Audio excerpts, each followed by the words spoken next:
Baik ibu-ibu, assalamualaikum warahmatullahi wabarakatuh. Waalaikumsalam warahmatullahi. Ibu-ibu semua, apa kabar hari ini? Sehat bu? Ya, sebelum kita mulai kegiatan kedua kita pada hari ini, ibu-ibu mari dulu sama-sama kita berdoa. Ada ibu-ibu yang mau pimpin doanya? Boleh bu, boleh, silakan ya. Kita mulai ya. Amin. Terima kasih Ibu sudah membacakan doa. Semoga kita selalu dengan Allah. Nah, ibu-ibu semua, masih ingat ibu-ibu tentang pertemuan kita yang lalu, sesi 11 ya ibu-ibu ya. Karena hari ini kita membahas tentang sesi 12. Maka yang lalu adalah sesi 11. Masih ingat ibu-ibu? Ya, masih ya, tentang pencegahan kekerasan terhadap anak. Ya, ibu-ibu. Terima kasih Ibu Atika ya. Ya, ya ibu-ibu. Hari ini di sesi 12 modul 4 kita akan membahas tentang pencegahan penelantaran dan eksploitasi anak. Nah, ibu-ibu, apakah ibu pernah mendengar tentang penelantaran terhadap anak? Ya, pernah ibu? Belum pernah ya? Oh pernah ya, pernah. Ibu-ibu boleh kita buka halaman, silakan buka halaman buku pintar di halaman 33 dan 34. Di situ ada kisah kasus Tasrifin, seorang anak yang dia harus bekerja untuk menghidupi 3 adik-adiknya. Boleh ibu-ibu silahkan dibaca ceritanya, kasusnya. Nah ya bu, silakan. Nah ibu-ibu, tadi setelah kita baca tentang kasus Tasrifin, apa yang dilakukan oleh Tasrifin di cerita tersebut sebagai untuk memenuhi tanggung jawab dia? Ya, dia bekerja ke sawah, pulang sekolah, kemudian dia harus mencuci pakaian adiknya, dia harus, ya betul ibu ya, dia harus memasak dan memberi makan adik-adiknya, 3 orang adiknya, betul ibu ya. Ya, apakah layak Tasrifin melakukan hal itu, ibu-ibu? Ya, tidak layak, ya tidak layak. Apa yang harus dilakukan oleh ayah ataupun kerabat-kerabat ayah Tasrifin terhadap tanggung jawabnya? Nah, ibu-ibu semua, apa dalam kasus Tasrifin ini, apakah termasuk penelantaran anak? Ya betul ibu, betul. Nah, betul.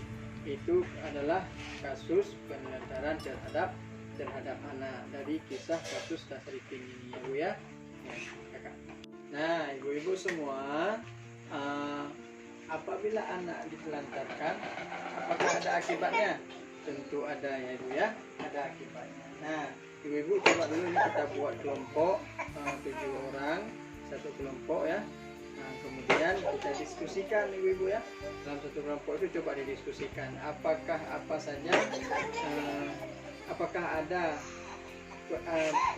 kasus penelantaran di lingkungan ibu-ibu ya. Coba yuk kita bentuk kelompoknya ibu-ibu ya. Kakak. Nah ibu-ibu, tadi sudah kita diskusikan ya. Ya sudah kita diskusikan.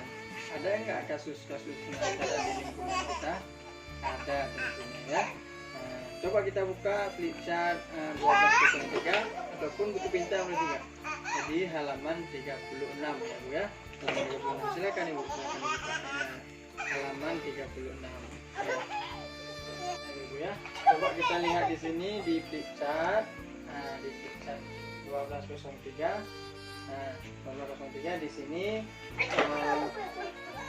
akibat dari penelantaran, contoh akibat dari penelantaran diantaranya tidak memberikan makanan yang sehat ya ibu ya, tidak memberikan makanan yang sehat, kemudian tidak mendapatkan tempat tinggal yang layak, dan ada juga tidak diberikan izin sekolah, misalnya ya, tidak diberikan waktu bermain ibu ya, kemudian tidak memberikan kasih sayang dan tidak menggunakan pendapat dan lain-lain. Banyak sekali di sini Bu contoh-contoh untuk penelantaran anak. Ya, contoh akibat dari penelantaran anak. Ya Ibu. Oh ya Ibu, ini yang tadi kita bicarakan di Filsafat 1203 itu adalah contoh-contoh penelantaran ya Ibu ya. Sekarang coba kita lihat di Filsafat ini juga tentang akibat-akibat penelantaran. Nah, akibat-akibat penelantaran diantaranya bisa jadi putus sekolah, kemudian kekurangan gizi, kemudian bisa jadi celaka sehingga ada yang luka, bisa jadi sering ketakutan, bisa jadi kematian, macam-macam Ibu ya. Banyak sekali di sini di Filsafat dijelaskan tentang akibat-akibat penelantaran ya Ibu ya. Nah, jadi ibu-ibu apa yang harus kita lakukan untuk mencegah penelantaran anak? Nah, bisa dilihat juga di sini ya, cara mencegah untuk penelantaran anak. Di antaranya memenuhi kebutuhan dasar. Ada juga meluangkan waktu untuk bermain. Ada juga bisa jadi memberikan perhatian, memberikan tempat tinggal yang layak, dan banyak sekali cara-cara untuk mencegah penelantaran ya Ibu ya. Demikian Ibu ya. Nah Ibu-ibu semua, nah ini dapat kita ambil kesimpulan penelantaran itu adalah tidak dipenuhinya tanggung jawab dan kebutuhan dasar anak sehingga dia terlantar, tidak terpenuhi kebutuhan fisik, rohani, psikis, semuanya kasih sayang tidak diberikan kebutuhan itu, maka anak ini terlantar. Itu pengertian dari ketelantaran. Nah, Ibu,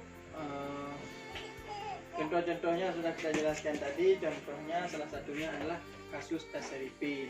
Nah, ada juga contohnya tidak memberikan makanan yang sehat, tidak memberikan kesempatan untuk bersekolah, yang tidak memberikan kesempatan untuk bermain. Anak-anak dibiarkan hidup sendiri, orang tuanya pergi jauh. Nah, itu contoh-contoh penelantaran. Kemudian akibat penelantaran diantaranya putus sekolah, kekurangan gizi, celaka, sering ketakutan, bisa juga jadi akhirnya kematian ya. Itu akibat dari penelantaran. Kemudian kita bagaimana cara untuk mencegah? Diantaranya adalah memenuhi kebutuhan dasar, meluangkan waktu untuk bermain, memberikan perhatian, memberikan tempat tinggal yang layak, memberikan kasih sayang. Itu adalah semua untuk mencegah penelantaran Ibu ya. Nah, inilah pertemuan kita pada hari ini Ibu. Ibu bisa mengingat atau bisa mengulang kembali, mengingat kembali apa yang telah kita pelajari pada hari ini. Nanti di rumah bisa dipraktikkan, nanti di rumah bisa di sharing bersama keluarga tentang penelantaran ini Ibu ya. Dan jangan lupa untuk pertemuan yang akan datang kita juga akan membahas sesi 13 tentang pelayanan disabilitas ya, pelayanan disabilitas. Ibu jangan lupa hadir nanti di pertemuan selanjutnya, kita akan membahas tentang pelayanan disabilitas Ibu ya. Nah Ibu-ibu, sebelum kita tutup kita berdoa dulu sama-sama ya, dipimpin oleh Ibu Atika. Silakan kita pimpin ya. Alhamdulillah. Nah Ibu, kita akhiri pertemuan kita pada hari ini sama-sama. Kita mengucapkan alhamdulillah. Kita tutup. Mohon maaf segala kekurangan. Terima kasih atas segala perhatian. Allahumma waffiq ila aqwamit thoriq. Assalamualaikum